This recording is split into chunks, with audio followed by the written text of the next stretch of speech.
Código 1940. En materia educacional es la Universidad de Costa Rica. Los estudiantes, es natural por su idealismo que se vayan a las calles. Las profesoras que comenzábamos en aquel momento compartimos la sucesión de embarazos. Código 1940, su clave de acceso a nuestras historias.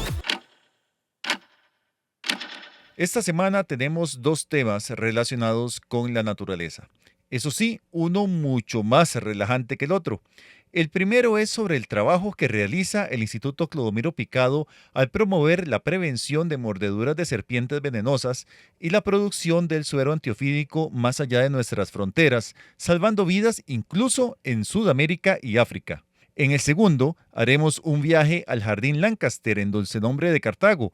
Conoceremos sus hermosas flores, sus amplios jardines, pero también vamos a escuchar la importancia que tienen sus estudios biológicos de plantas y las innovaciones que realizan sus investigadores. Digitamos Código 1940 y entramos.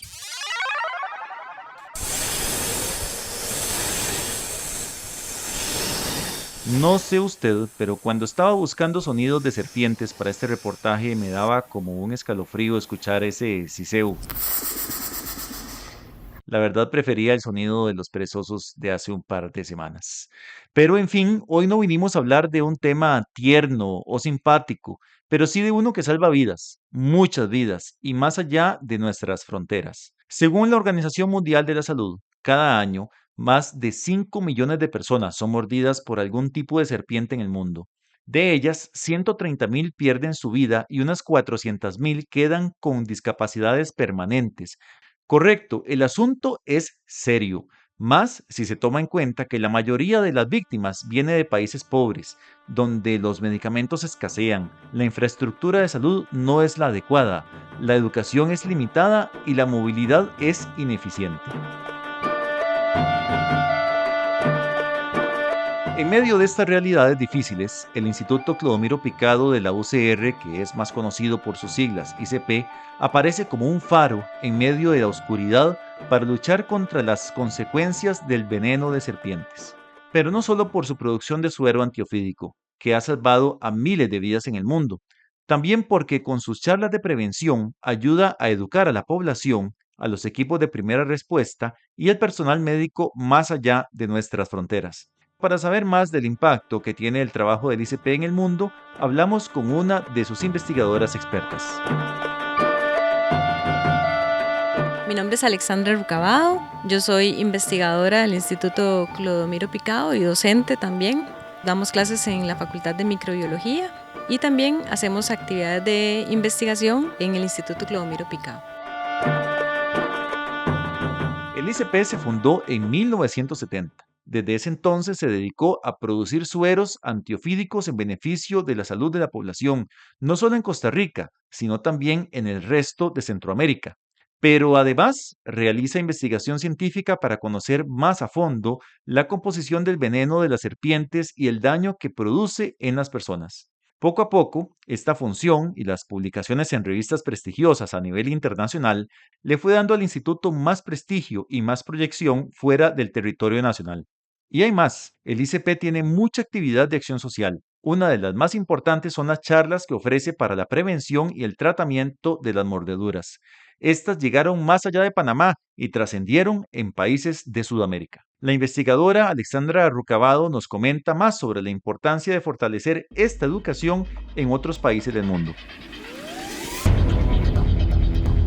Uno no se puede enfocar solo en el tratamiento de las mordeduras de serpiente. Una de las maneras más efectivas es la prevención de las mordeduras de serpiente y eso solo se logra con educación. Esa visión de educar a la población y educar también al personal médico en cómo aplicar el suero antiofídico es muy importante. Hay algunas de estas charlas que son dirigidas a comunidades en donde la incidencia de mordeduras de serpiente es muy alta, o sea, público muy general, con conocimientos muy básicos, digamos, sobre cómo prevenir y qué hacer en caso de una mordedura de serpiente. Hay otras charlas un poquito más, digamos, de nivel intermedio, que son dedicadas a personal como los bomberos y los paramédicos. Por ejemplo, a los bomberos les toca ir a sacar a las serpientes de las casas, entonces hay que entrenarlos para que sepan qué hacer. Y hay otro nivel, digamos, de charlas de acción social que son a personal médico, de enfermería, que están directamente atendiendo al paciente en caso de una mordedura de serpiente en los hospitales y que tienen que conocer el protocolo de tratamiento hospitalario con la utilización de suero antiofídico. Desgraciadamente, solo las charlas no son suficientes para detener las muertes. Es ahí donde los sueros antiofídicos que hace el ICP entran a jugar un papel importantísimo para salvar vidas. De acuerdo con Alexandra, en regiones como África hay una gran escasez de este medicamento. A esto se le suma las dificultades de movilidad y de información. Eso hizo que, desde el año 2000, un grupo de institutos públicos que producen el suero lo vendieran a un precio solidario a países donde no había manera de pagar esos medicamentos y salvar vidas. Entonces, ¿cómo hace el ICP para producir los sueros antiofídicos de culebras que no existen en el país? ¿Las manda a traer? No exactamente. Su investigadora nos detalla el proceso. Las serpientes no se traen, lo que se hace es comprar el veneno. Hay una empresa, una o dos empresas a nivel mundial que se dedican a vender venenos de serpiente para inmunización. O si no, en los países tienen pequeños serpentarios, ordeñan a la serpiente, les extraen el veneno, lo liofilizan, que significa un secado del veneno, y lo mandan por correo o por DHL a Costa Rica. Queda como un polvo. Eso lo que hace es preservarlo para que no pierda sus características de veneno y así los animales que se inmunizan puedan desarrollar defensas contra todos los componentes de ese veneno.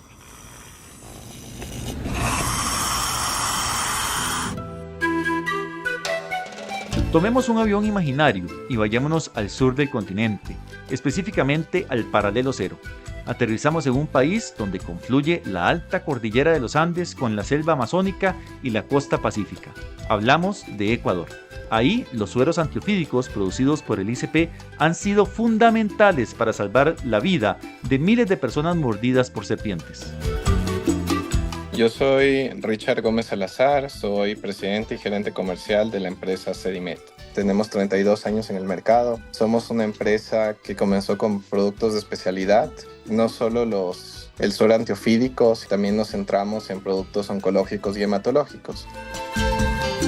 Richard nos cuenta que esta empresa, Sedimed, es familiar y nació con la idea de sus padres de ofrecer precios cómodos a la población de escasos recursos para adquirir productos que, de otro modo, serían impagables por el monopolio que existe entre las grandes firmas farmacéuticas. Uno de esos productos carísimos sería el suero antiofídico. Este empresario nos asegura que las víctimas favoritas de las serpientes en Ecuador es la gente que vive en pobreza, ya que tienen más factores de riesgo de sufrir una mordedura. Ojo al dato, más de 9 de cada 10 de estas personas viven en el campo. La mayoría tiene una baja escolaridad y sobrevive con lo que la agricultura les ofrece. Las únicas opciones que tiene esta población de tener servicios de salud son por medio del ministerio de esta rama y del Instituto Ecuatoriano de Seguridad Social, pero ambos tienen dificultades para cubrir a toda la gente que requiere de sueros antiofídicos para tratarse una mordedura. Además, hay otros obstáculos. Uno son los problemas que tienen con el transporte y el otro que aún persisten muchas creencias en la medicina chamánica ancestral que para este tipo de situaciones es ineficaz y más bien retrasa una atención rápida. En medio de toda esta situación, Richard nos cuenta por qué la producción del ICP es clave para evitar una gran cantidad de muertes producto del envenenamiento desde las serpientes.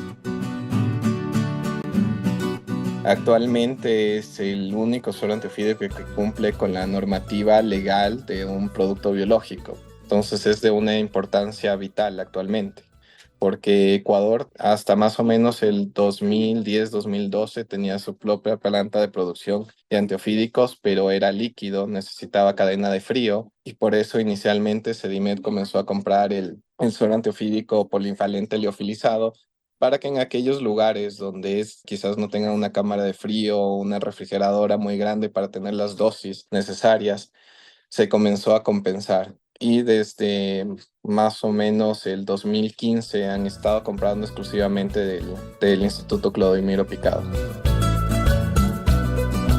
A esta explicación hay que agregar que los países que podrían suplir a Ecuador de este suero, como Colombia, Brasil, Argentina o México, o no cuentan con una certificación de calidad para su proceso de producción, o no dan abasto con la demanda que hay en su país, o no tienen los venenos de las culebras que existen en Ecuador. Es así como al año el ICP exporta a Ecuador entre 1.600 y 2.100 viales, que es como se llama a cada frasquito de ese suero antiofídico. Dejamos a Ecuador para enrumbarnos hacia el este, muy hacia el este y un poco hacia el sur. En una ruta que por supuesto no existe, pasamos el Atlántico hasta que aterrizamos en la ciudad de Mbabane, capital de Eswatini, un pequeñísimo país de poco más de 17.000 kilómetros cuadrados que limita con Sudáfrica y Mozambique. Ahí nos encontramos con Lea Alditska, fundadora y presidenta de la Fundación Antiofídica de Eswatini. En un breve testimonio, ella nos contó las dificultades que enfrenta esa población para luchar por su vida al ser mordidos por una serpiente venenosa.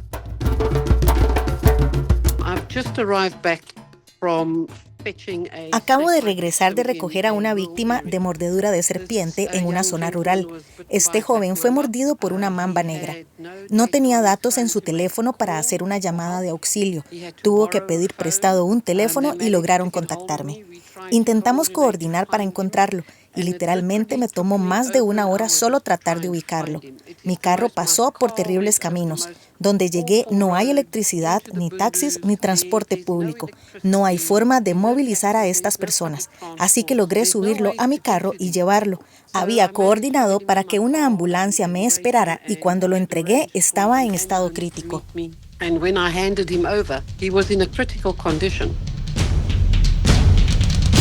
El ICP comenzó a enviar sueros antiofídicos a África por medio de la Organización Mundial de la Salud o de organizaciones no gubernamentales. El objetivo, suplir en países como Eswatini los sueros antiofídicos que de otra manera no podrían comprar. Pero antes de dar ese paso, el ICP tuvo que comprobar la calidad de esos antídotos y demostrar que eran eficientes para tratar las mordeduras de serpientes africanas. Luego de eso comenzó a exportar este producto con precios solidarios. Honestly, life-changing. There's nothing more I can say, but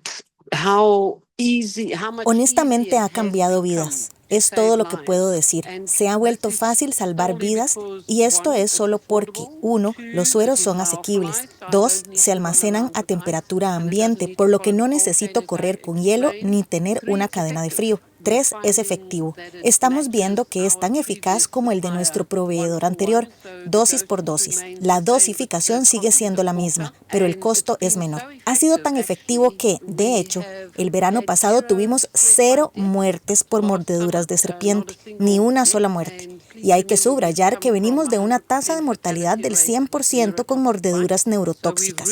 Pasamos de aproximadamente 60 muertes cada verano a 0. Y no solo eso, tuvimos una amputación parcial de un hombre que perdió la punta de su dedo después de ser mordido, porque hubo un retraso en la administración del suero. Pero aparte de esa, ni una sola amputación más. Así que realmente los sueros del ICP cambiaron el panorama de las mordeduras de serpiente aquí en Eswatini.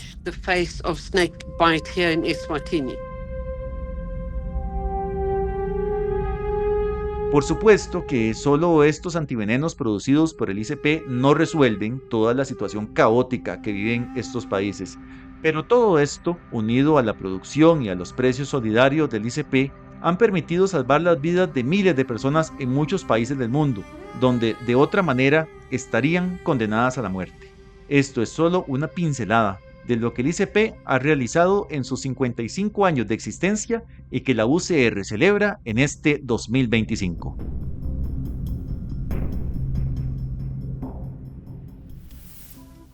Está escuchando Código 1940, su clave a nuestras historias. Encuéntrenos en la plataforma de Spotify en Podcast UCR.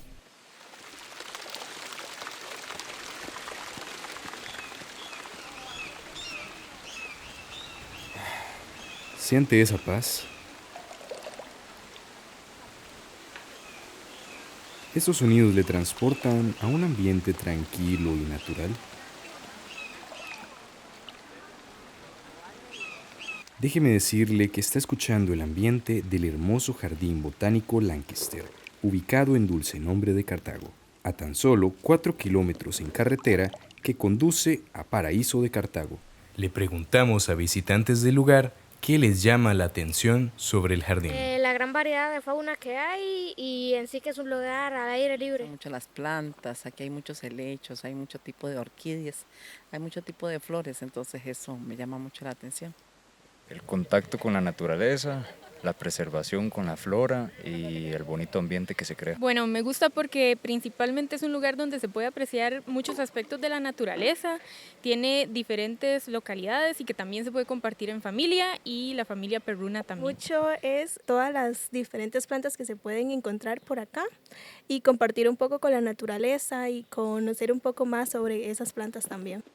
El jardín es un espacio destinado al esparcimiento, a los ratos en familia y a la serenidad, pero mucha gente desconoce el hecho de que también es uno de los centros de investigación botánicos más importantes de América Central, más específicamente del estudio de las orquídeas, tales como la guardia morada. También se olvida que pertenece a la UCR.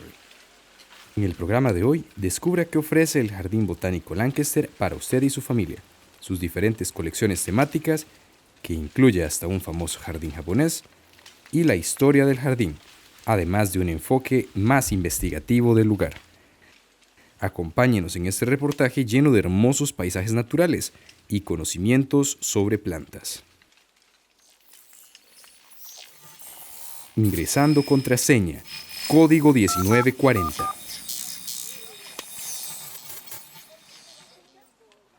El Jardín Botánico Lancaster es un lugar de aproximadamente 11 hectáreas, lleno de una biodiversidad floral excelsa, contando con alrededor de 1000 especies de orquídeas de Centroamérica y todas partes del mundo. ¿Qué puede encontrar usted si visita el jardín? Nuestro invitado, José Manuel Quesada, asistente administrativo del jardín, nos comenta.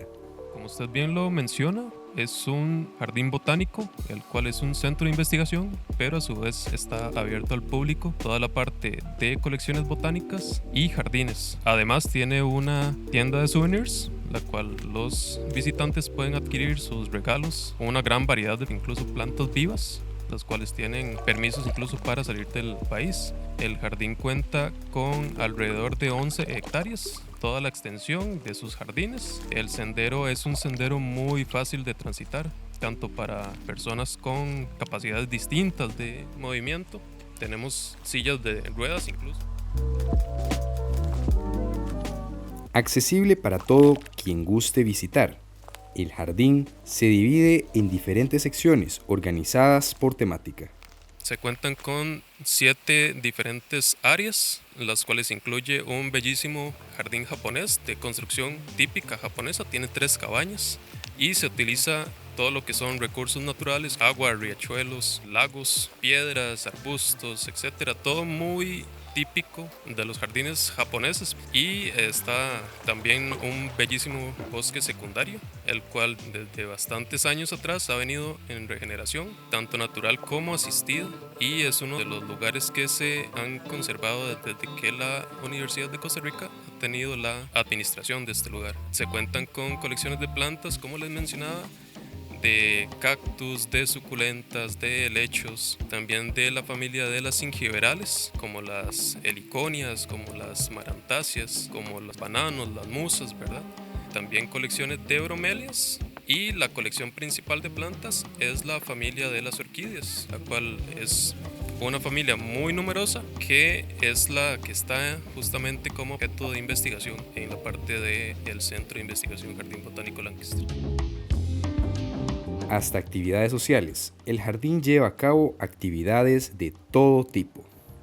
Es un espacio que da mucha tranquilidad, es un espacio con amplias zonas verdes que está abierto al público todos los días del año sin excepción. Hay áreas para picnic, pueden esperar encontrar muchos bonitos paisajes. En realidad son bastantes áreas las cuales se prestan tanto para venir a hacer sesiones de fotografía, por ejemplo. Tenemos áreas en donde se alquilan para hacer, por ejemplo, bodas o para hacer algún tipo de actividad más de corte social, también para llevar capacitaciones.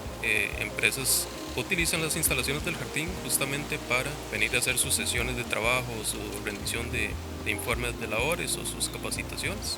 Y también tenemos invernaderos que están abiertos al público con mucha información de lo que es el jardín, de su extensión, un poco de su historia, y se puede ver una gran diversidad de plantas de orquídeas, tanto nativas, las cuales pertenecen al país, tanto otras orquídeas o otras especies de orquídeas que son extranjeras. Algo que olvidé mencionar es que acá se desarrollan actividades muy importantes a nivel nacional e internacional, como las exposiciones nacionales de orquídeas, las exposiciones nacionales de bonsái y otras actividades que son totalmente abiertas para el público visitante.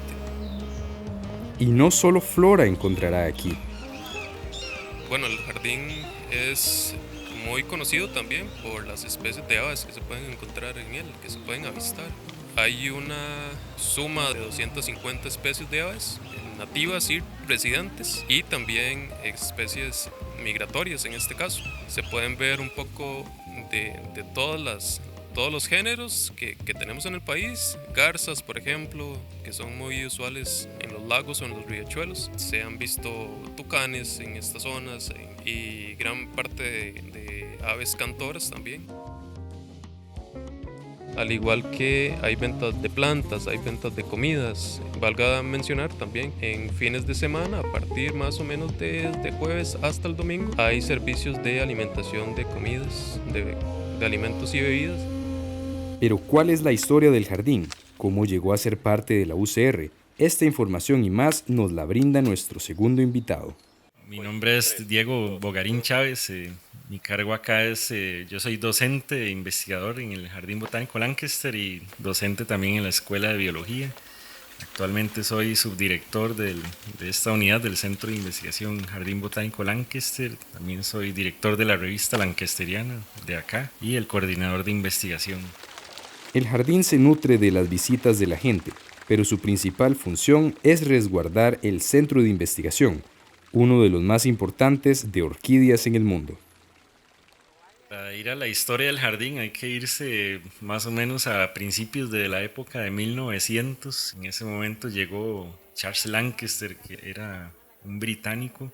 Él vino a trabajar con compañías cafetaleras en ese momento porque el auge del negocio cafetalero, del negocio de comercialización se dio inicialmente con los ingleses. Después de la conquista española, Costa Rica no había como una actividad económica como tal, ¿verdad? Era la provincia más olvidada de la Capitanía General de Guatemala, provincia, digamos, más pobre y más pequeña, entonces no tenía como una actividad económica. Los ingleses vinieron a desarrollar que es el cultivo del café y en uno de esos oleadas, digamos, de personas que venían a desarrollar el negocio del café vino Charles Lancaster, un británico. Charles Lancaster era además un naturalista de nacimiento. Cuando él vino aquí con esa compañía, la compañía no le fue muy bien, entonces quebró. Se devolvieron a Inglaterra, pero Charles Lancaster quedó maravillado con las bellezas naturales de Costa Rica, con la biodiversidad, entonces decidió venirse más bien ahora al área de Cartago. Compró la finca donde actualmente está el Jardín Botánico Lancaster, que se llamaba Finca El Silvestre. Nosotros pensábamos que era silvestre porque había como mucho bosque, pero en realidad la historia dice que se la compró un señor que se llamaba Silvestre, por eso le decían Finca El Silvestre. Y él en la Finca El Silvestre empezó a amasar una colección de orquídeas, que él recolectaba orquídeas en áreas aledañas y también viajó mucho por África, por Asia, y trajo orquídeas de esos lugares. Cuando ya al final de su vida, ¿verdad? La familia estaba cuidándolo ya en sus últimos años y decidió vender muchos de estos terrenos. Ya no era sostenible tenerlos y ya muchos de los familiares no querían dedicarse al negocio del café. Entonces decidieron vender esos terrenos, pero no querían deshacerse del silvestre porque el silvestre era su colección de orquídeas y era como un legado que él había dejado. Entonces en ese momento dos asociaciones, una de Estados Unidos se llama la American Orchid Society y la Stanley Horticultural Trust de Inglaterra, ellas compraron esta propiedad y la transfirieron a la Universidad de Costa Rica. Este lugar alberga sus propias bibliotecas con la temática de las orquídeas, en todos los idiomas, donadas por el investigador extranjero Franco Populi. También contiene laboratorios de fecundación in vitro, que pretenden resguardar especies en peligro de extinción. Muchos estudiantes, tanto en biología como en artes plásticas, son encomendados a tareas dentro del sitio, pues se recibe personal, incluso de intercambio, para las investigaciones, toma de fotografías y dibujos detallados de las orquídeas. Estos después saldrán en la revista lancasteriana de origen científico. ¿Qué investigaciones se llevan a cabo actualmente? Sí, las más relevantes que estamos llevando a cabo es hacer todo el inventario, ¿verdad?, de la flora de orquídeas de Costa Rica. Esto es muy relevante porque ningún país en el mundo tiene algo así. Entonces, nosotros hemos desarrollado una metodología muy fuerte en este sentido, en el cual todas las especies se ilustran y se describen. Usualmente las floras tradicionales de otros países incluyen muy poca ilustración y mucho texto. Hemos enfocado mucho en lo que es la página web del jardín y también tenemos varios canales a través de redes sociales, que eso es muy importante porque llega a muchas personas. Entonces básicamente ahí en la página oficial del jardín y por redes sociales es donde pueden encontrar más información sobre el jardín. Ahora, sobre investigación específicamente, las investigaciones se publican en revistas científicas que son muy especializadas. Y eso, honestamente, lo leen gente muy especializada, ¿verdad? Y a veces son contados con los dedos las personas que lo leen. Entonces, lo que tratamos de hacer es traducir algunas veces ese lenguaje muy científico en un lenguaje más accesible que pueda llegar a gente a través de redes sociales con alguna imagen alusiva. Muchas gracias por acompañarnos en este reportaje. Le invitamos a visitar el Jardín Lancaster y a pasar un bonito rato con su familia, sin olvidar los increíbles esfuerzos en investigación que se han hecho sobre orquídeas en el sitio. Gracias por estar con nosotros otra semana más. Estuvimos con usted, Gabriel Vallejos Molina, asistente de producción y estudiante de la Escuela de Ciencias de la Comunicación Colectiva, y un servidor, Pablo Mora Vargas, periodista de la Oficina de Comunicación Institucional de la UCR. Hasta la próxima semana. Recuerde informarse de la actualidad universitaria en www.ucr.ac.cr. Nos encontramos el próximo lunes al ser las 6:30 de la mañana en las radios UCR o en nuestro perfil de Spotify Podcast UCR. Código 1940.